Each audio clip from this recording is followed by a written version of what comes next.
निम्नलिखित में से किस महान विभूति की समाधि चेत्रा भूमि कहलाती है? जी, चेत्रा भूमि किस महान विभूति की समाधि है? यही प्रश्न है आपके सामने। ऑप्शन है ए सही है, डॉक्टर बी आर अम्बेडकर, चेत्रा भूमि। बढ़िया भैया।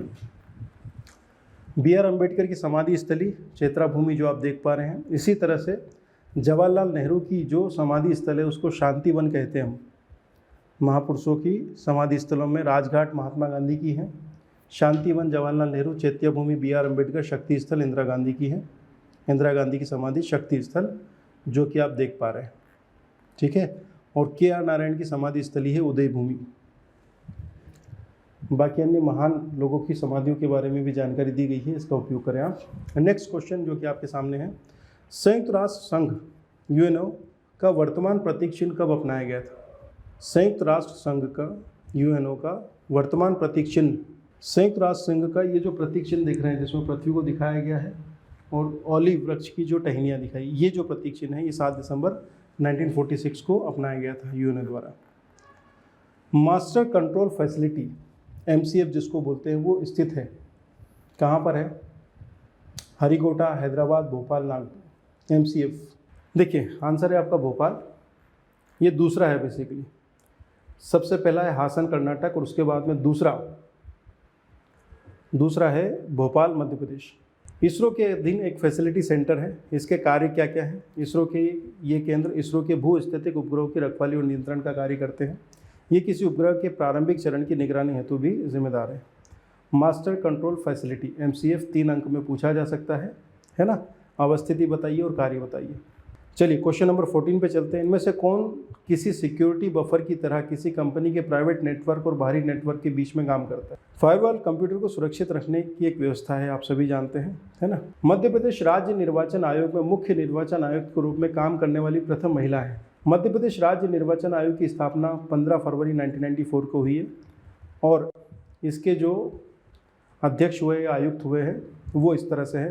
पहले NB लोहानी थे, इसके बाद में दूसरा जो नाम है वो है गोपाल शरण शुक्ल का, फिर है आदित्य विजय सिंह, फिर है अजीत राय जादा, फिर है R परशुराम और फिर है बसंत प्रताप सिंह। इसमें कोई भी महिला नहीं है अभी तक। तो मध्य प्रदेश राज्य निर्वाचन आयोग की स्थापना 1994 के पश्चात अभी तक कोई महिला निर्वाचन आयुक्त नहीं बनी है, राज्य महिला निर्वाचन आयुक्त नहीं बनी है, बस यही, ठीक है। ये टेबल्स आपके काफ़ी काम की है ना, ध्यान दीजिएगा इनको।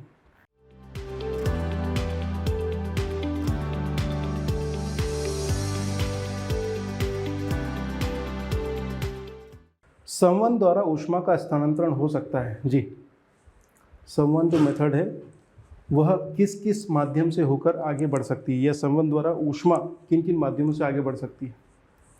4 ऑप्शन है, ठोस एवं द्रव में, ठोस एवं निर्वात में, तीसरा है गैस एवं द्रव में और चौथा है निर्वात एवं गैस में।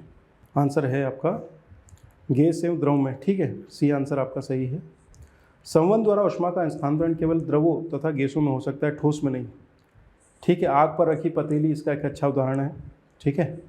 भारत का आर्थिक सर्वेक्षण किसके द्वारा प्रकाशित किया जाता है? तो वित्त मंत्रालय की आर्थिक कार्य विभाग द्वारा जारी किया जाता है हर साल। ये प्रश्न IAS प्रीलिम्स एग्जामिनेशन में पूछा जा चुका है। अर्थव्यवस्था की नीतिगत समीक्षा प्रस्तुत की जाती है, हाँ जी, मिनिस्ट्री। चलिए अब 4 ऑप्शन है आपके सामने, इंडियन एसोसिएशन, पूना सार्वजनिक सभा, बम्बई प्रेसिडेंसी और महाजन सभा। कौन सा व्यक्तित्व किस संगठन के साथ जुड़ा हुआ है, किस संस्था के साथ जुड़ा हुआ है, ये आपको चेक करना है। फिरोज शाह मेहता, महादेव गोविंद रानडे, MG रानडे, सुरेंद्रनाथ बनर्जी और आनंद चालू, ये 4 नाम हैं। और अगर आप इनको देखेंगे, आंसर है आपका 2, 3, 4, 1।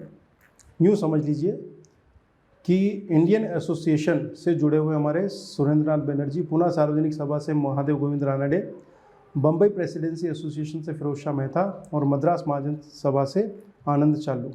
एक एक करके बात कर लेते हैं। जैसे कि इंडियन एसोसिएशन, जिसकी स्थापना 26 जुलाई 1876 को हुई थी कलकत्ता के अल्बर्ट हॉल में।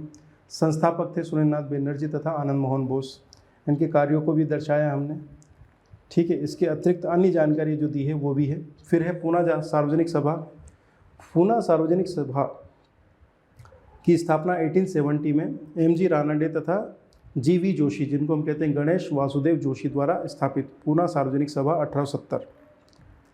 फिर बम्बई प्रेसिडेंसी एसोसिएशन में आप फिरोज मेहता, बदरुद्दीन तैयब जी, केटी तेलंग और काशीनाथ त्रियंबक, ये महत्वपूर्ण लोग हैं जो इससे जुड़े हुए हैं बम्बई प्रेसिडेंसी एसोसिएशन से। इसी तरह से मद्रास महाजन सभा से अगर आप देखेंगे एम वीर राघवाचारी, जी सुब्रमण्ययर और आनंद चालू, ये आपको देखने को मिलेंगे 1884 मद्रास महाजन सभा। कांग्रेस से पूर्व स्थापित संगठनों से प्रश्न बनते हैं। तो अगर आप MPPSC मुख्य परीक्षा प्रीलिम्स में पहला जो टॉपिक है आपका इंडियन हिस्ट्री को देखने जाएंगे तो वहाँ पर जो तीसरे सब टॉपिक में जाएंगे मॉडर्न इंडिया में, तो वहाँ पर ये क्वेश्चन बनता है। इंडियन एसोसिएशन स्थापना 26 जुलाई 1876, 3 अंक और 5 अंक दोनों में आ सकता है।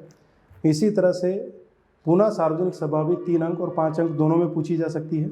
लिख के दिया है, इसको चेक करिए, आप लिखिए अपने नोट्स में, तैयार करिए। बम्बई प्रेसिडेंसी एसोसिएशन 3 अंक और 5 अंक दोनों में आ सकता है, ध्यान दीजिएगा।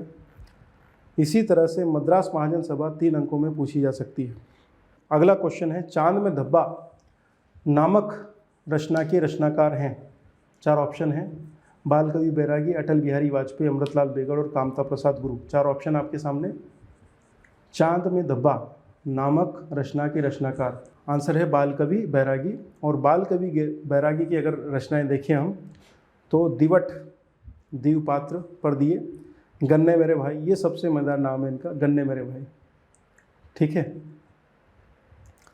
भावी रक्षक देश की अपनी गंध नहीं बेचूंगा, 2 टूक मेरे देश के लाल, नौजवान आओ रे और सारा देश हमारा है, ठीक। ये हमारे बाल कवि बैरागी जी। बाल कवि बैरागी की प्रमुख रचनाएं 3 अंक में पूछी जा सकती है।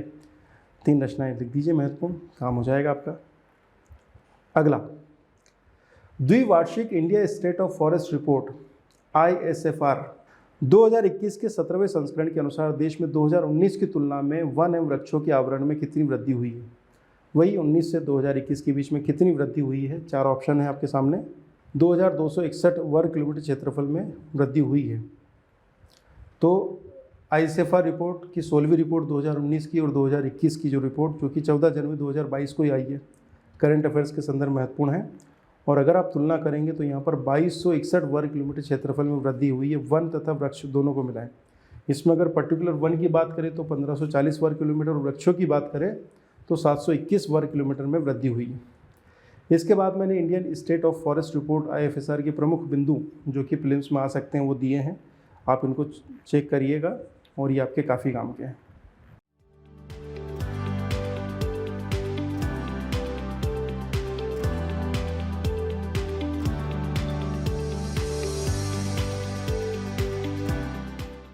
कोई भी सपना साकार करने के लिए सबसे जरूरी है सही कोच का होना। चुनिए आनंद सुपर 100 को और करें अपने MPPSC एंड गवर्नमेंट एग्जाम्स का सपना साकार। Download the app now.